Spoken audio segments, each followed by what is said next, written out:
Rachel and Chris are so thankful to have each of you here to help celebrate their wedding day. They want you to fully experience this ceremony alongside them and be fully present during this special time.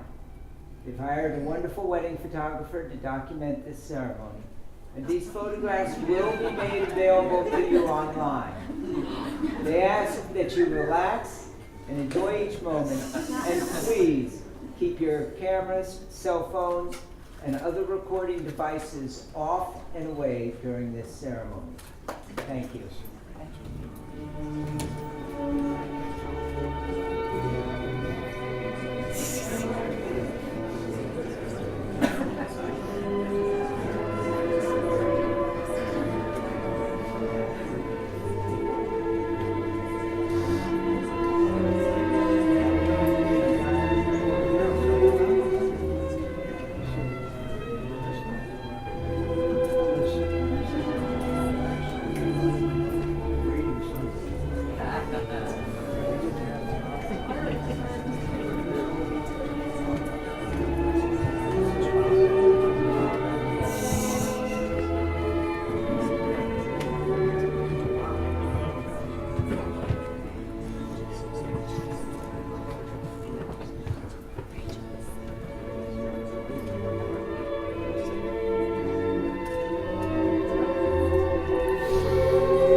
this woman to be married to this man?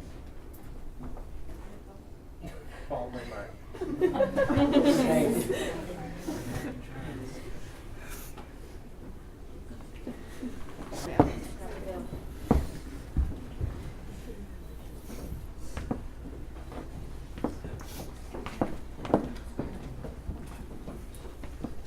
Good evening. My name is Stoddard Malhado, and I'm a Justice of the Peace for the town of Littleton, Massachusetts.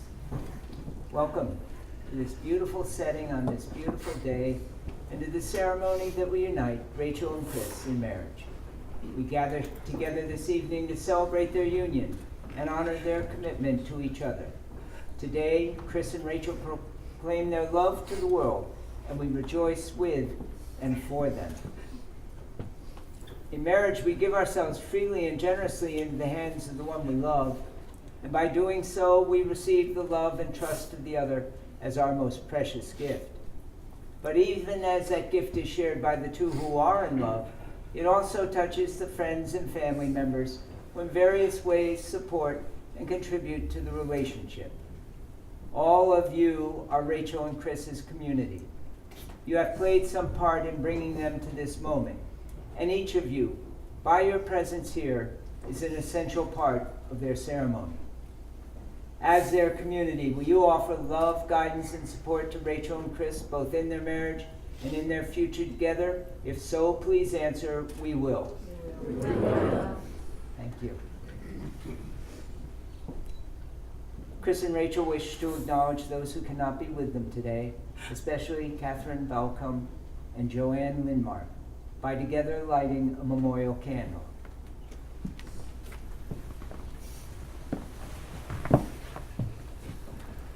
The candle will remain lit throughout the ceremony, reminding us that although those remembered cannot be with us, their love and guidance remain, and their presence is felt here tonight, and will continue to bless and oversee this ceremony and this marriage.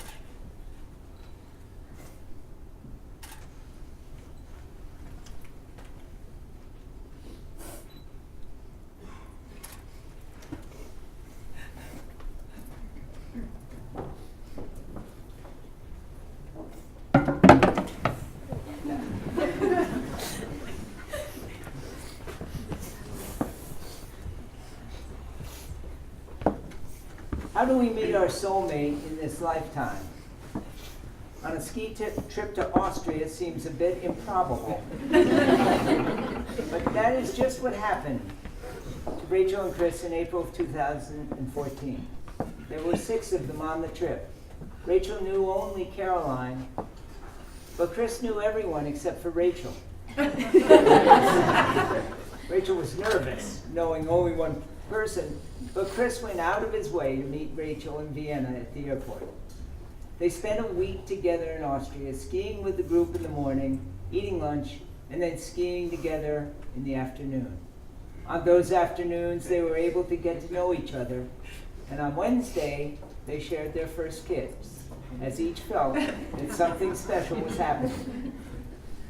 But the week was ending, and the reality was that Rachel lived in New York while Chris was in Boston, and any relationship would have to be a long-distance one. As Chris had another week of skiing in Norway, he and Rachel talked and Skyped all week, and when Chris got back to Boston, Rachel jumped on a bus to go see him. They had their first real date at the Russell Tavern in Cambridge, and they have been a couple and inseparable ever since. Their long-distance relationship forced them to talk a lot, and Rachel and Chris each wrote each other letters, and they traveled back and forth twice a month to see each other. As they spent more and more time together, taking many vacations, cooking together, enjoying doing outdoor activities, a deep and abiding love developed, strengthened, and flourished, as Rachel and Chris realized that being together was far more important to them than what they were doing together. And in February of 2015, Rachel moved to Boston, and they were together all the time. Inevitably, they talked of their future together, and each knew that marriage was certain. Rachel gave Chris some hints on rings, and and they looked at rings together at Tiffany's in Texas. By February of 2016, Chris had selected a ring, picked it up, and hidden it in a special spot that he kept checking to be certain that Rachel hadn't found it. In March, they flew to Seattle and drove to Jackson Hole. Just a normal trip for them, except Chris had the ring in his backpack. They skied in the morning, ate lunch, and then got ready to tackle the top of the mountain. Chris ran to his car for his camera and the ring, and he and Rachel took the tram up to the top of the mountain. As he always does, Chris set up the camera to take pictures, and then set it on video. He reminded Rachel of how they first met, pulled out the ring, and offered a beautiful ring and a wonderful proposal. And although Rachel's initial response was, "Are you kidding?" followed by, "Oh my gosh, oh my gosh." Eventually she got to yes. And that yes has brought this special couple to this moment in their lives. Now Rachel and Chris, look at one another and remember this moment. Before this moment, you've been many things to each other. Acquaintance, friend, companion, lover. Now you will say a few words to take you across the threshold of life, and things will never be quite the same between you. For after this ceremony you shall say to the world, "This is my husband, this is my wife." Our reading will be read by Annie Smart, Rachel's cousin. Annie will be reading A Beautiful Life Together from Reflections on Marriage for the Bride and Groom.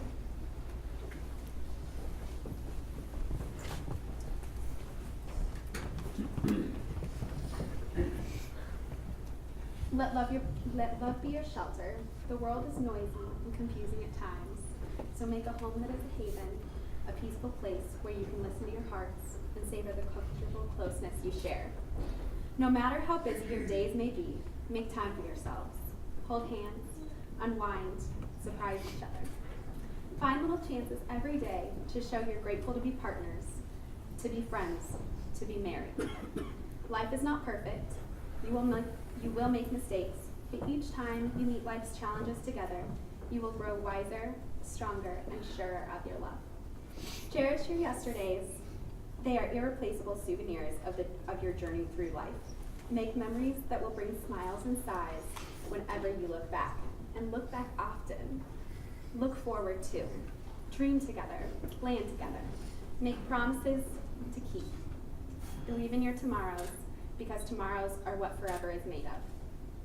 To make love last, put each other first. That is the way to make a beautiful life together. The kind of life you both deserve so much.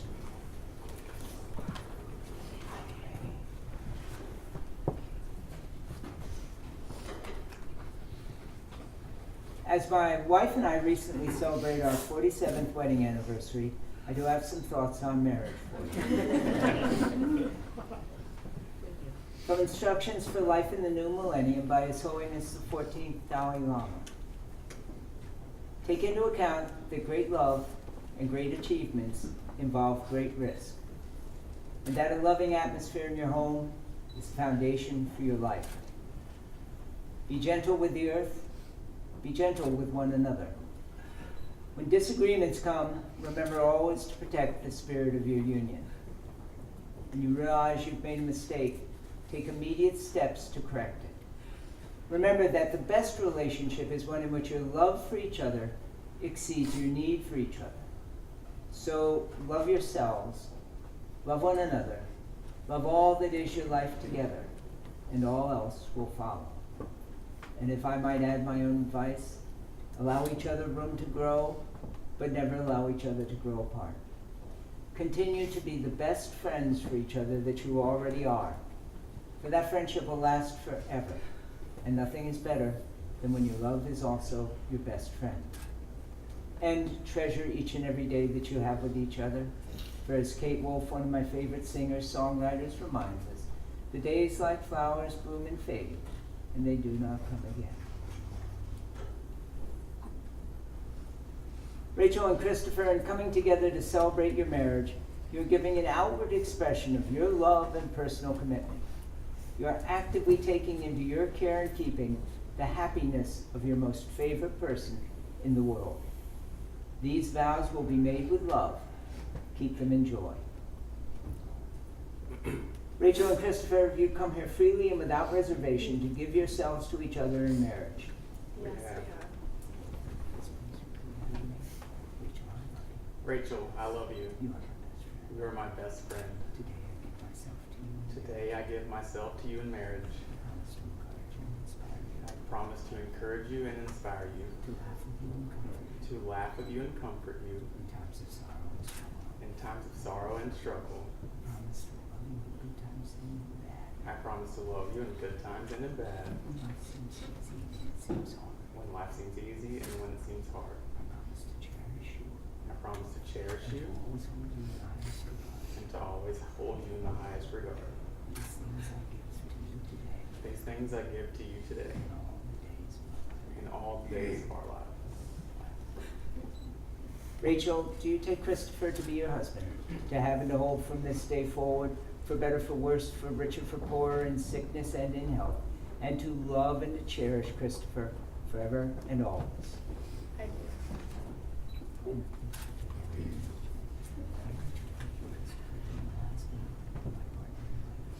I, Rachel, take you, Chris, to be my husband and my partner in life.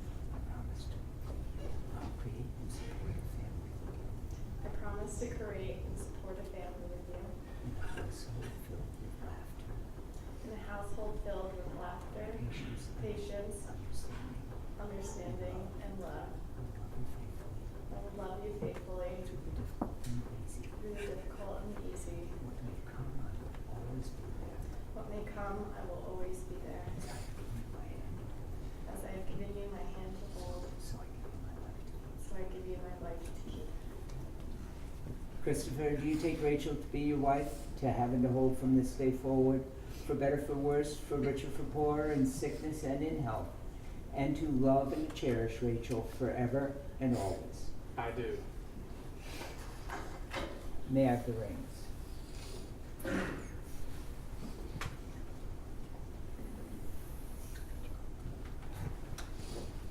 These rings are a symbol of the unbroken circle of love. Love freely given has no beginning and no end, no giver and no receiver. For each is the giver and each is the receiver. May these rings always remind you of the vows that you have taken.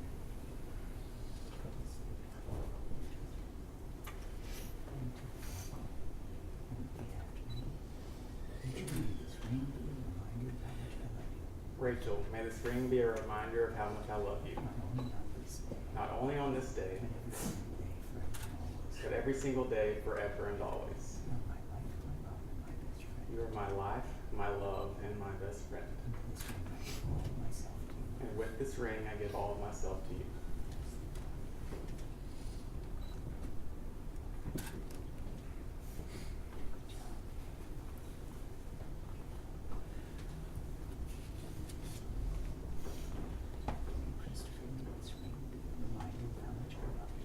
Chris, may this be a reminder, or this ring be a reminder of how much I love you.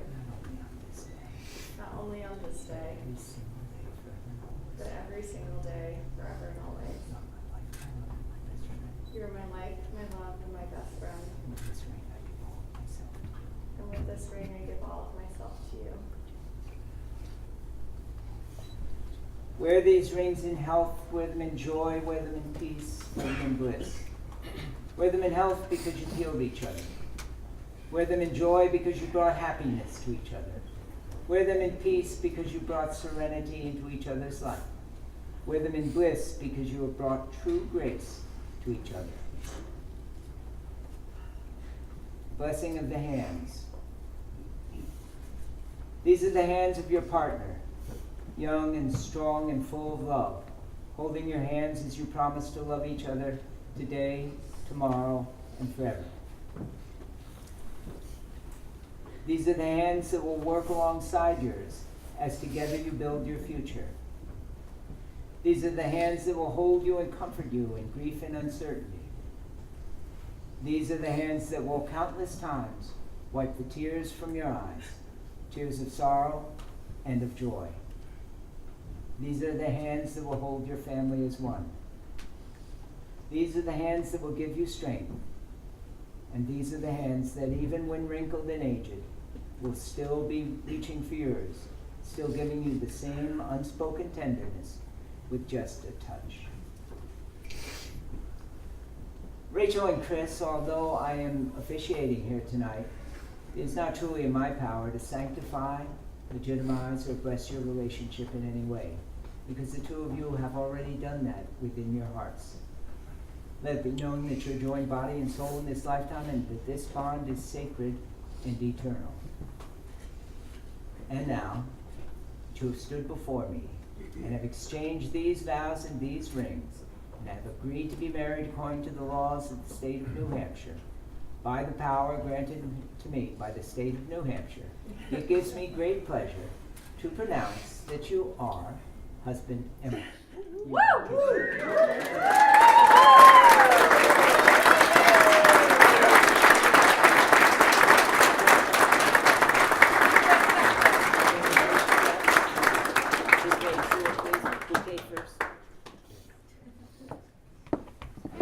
Ladies and gentlemen, I'm pleased to introduce Mr. and Mrs. Christopher Baucom.